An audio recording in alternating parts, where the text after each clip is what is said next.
மதுரையில் வருஷத்துக்கு ஒரு தடவை நடக்கிற இந்த சித்திரை திருவிழா ரொம்ப ஃபேமஸாக இருக்கும். கிட்டத்தட்ட 15 நாள் திருவிழா பிரம்மாண்டமாக நடக்கும். இந்த இயர் எந்த ஃபங்க்ஷன்லையுமே கலந்துக்க முடியல. அழகர் ஆற்றுல இறங்குறப்ப எப்பயுமே கரெக்ட் டைமுக்கு போயிடுவோம். இந்த டைம் கொஞ்சம் ஒர்க் இருந்தனால இங்கேருந்து அங்கே என்னால் போக முடியல. சரி, அழகர் ரிட்டன் அழகர் கோயிலுக்கு போகிறப்ப தல்லா குளத்தில் போய் பார்த்துக்கலான்றதுக்காக தான் முதல் நாள் காலையில் மதுரை கிளம்பிட்டோம்.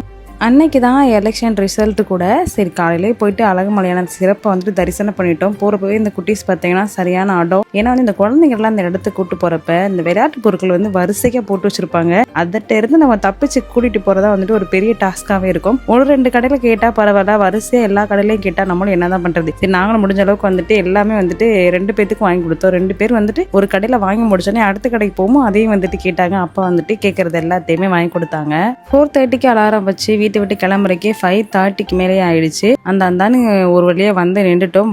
நிற்கமே ஒரு 1/2 hourலேயே பார்த்தீங்கன்னா சாமியும் வந்தாச்சு. இவ்வளோ கிட்டக்கு நம்ம இந்த இடத்துல கண்டிப்பாக பார்க்கலாம். போகிறப்ப பார்த்தீங்கன்னா அவ்வளோ க்ரௌடாக இருக்கும். ஆனால் அந்த கூட்டத்துக்குள்ளே பார்க்குறதும் பார்த்தீங்கன்னா அவ்வளோ ஹாப்பினஸாக இருக்கும். நாங்கள் பூப்பல்லாக்கு போகிறப்ப அவ்வளோ பக்கத்தில் பார்த்தோம். சாமியை பார்க்குறோம், என்னதான் வேண்டும்னு நினச்சோமோ எல்லாமே மறந்துடும். அந்த கோவிந்தா கோவிந்தான்னு கத்துறது மட்டும் தான் காதில் கேட்டுச்சு. அதே சந்தோஷத்தோட சாமியும் சிறப்பாக தரிசனம் பண்ணியாச்சு.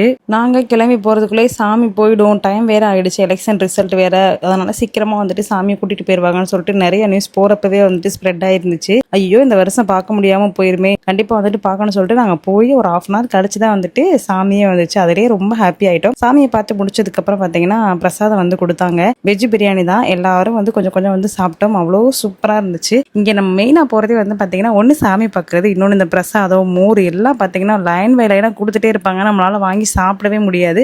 அழகர் ஆற்றுல இறங்குறத நிறைய பேர் பார்க்கணும்னு நினச்சிட்டு இருப்பாங்க. பட் க்ரௌடில் போக முடியாதுன்னு நினைக்கிறவங்க இந்த டைமிங்கில் கண்டிப்பாக போய் பார்ப்பாங்க. கூட்டமும் கொஞ்சம் கம்மியாக இருக்கும். மார்னிங் பிரேக்ஃபாஸ்ட்டை கம்ப்ளீட் பண்ணியாச்சு. அப்படி பைக் நிப்பாட்டி இருக்க இடத்துக்கிட்டக்க நடந்து ஆளுக்கு ஒரு டீயை குடிச்சிட்டு அப்படி வீட்டுக்கும் கிளம்பிட்டோம். இனியிடையே எங்களுக்கு இப்படி தான் ரொம்ப ஜாலியாக போச்சு. இது போல விளாக்ஸ் பார்க்கணும் அப்படின்னா மறக்காம நம்ம பேஜை ஃபாலோ பண்ணிக்கோங்க. பாய்.